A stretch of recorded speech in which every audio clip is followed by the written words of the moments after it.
విదేశాల్లో చదవాలనుకుంటున్నారా? అయితే విదేశ్ కన్సల్ట్ ని సంప్రదించండి. ఇసుకపై మహాకుట్ర తెరయనక సూత్రధారులు ఎవరో తేలుస్తాం. ఏసీబీ అధికారుల విచారణ లక్ష్యం అదే. పాత్రధారులు వెంకటరెడ్డి, జేపీ వెంచర్స్ మార్చి నాటికి జేపీ డిమాండ్ నోటీసులు.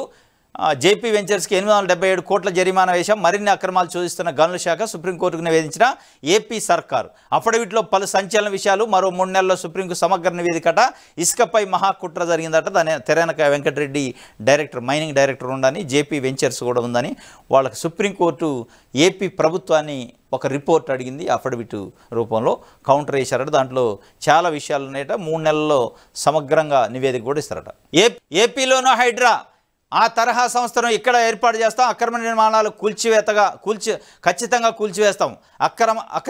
ఆక్రమణ స్థలాలు స్వచ్ఛంగా వదిలేసుకోండి, భవనాలు నిర్మించుకున్నా వదిలేది లేదు అని చెప్పి మున్సిపల్ శాఖ మంత్రి నారాయణ గారు ఏపీలోనూ హైడ్రా వస్తుందని చెప్తుండు. ఆ తరహా సంస్థని ఇక్కడ ఏపీలో కూడా ఏర్పాటు చేస్తాం.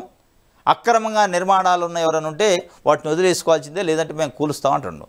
మరి అది మామూలు సామాన్య ప్రజలకైనా? తెలుగుదేశం పార్టీ నాయకులకి తెలుగుదేశం పార్టీకి విరాళాలు ఇచ్చే నాయకులు ఇప్పుడు అన్న క్యాంటీన్లకు విరాళాలు ఇస్తారని పెద్ద పెద్ద బడాబాబులకు సంబంధించిన ఫామ్ హౌజులకు కూడా ఉంటుందా అనేది ఇప్పుడు ప్రశ్న. నిజంగానే మీరు హైడ్రా పెడితే హైడ్రాలో కృష్ణానది కరకట్ట పైన అనేక మంది బడాబాబులు తెలుగుదేశం పార్టీకి అన్న క్యాంటీన్లకి రోజు ఒకళ్ళు వచ్చి ₹1 కోటి 2 కోట్ల చెక్కులు ఇస్తున్నారు. వాళ్ళకి అక్కడ ఫామ్ హౌజులు ఉన్నాయి. కరకట్ట పైన గెస్ట్ హౌజులు కట్టుకున్నారు.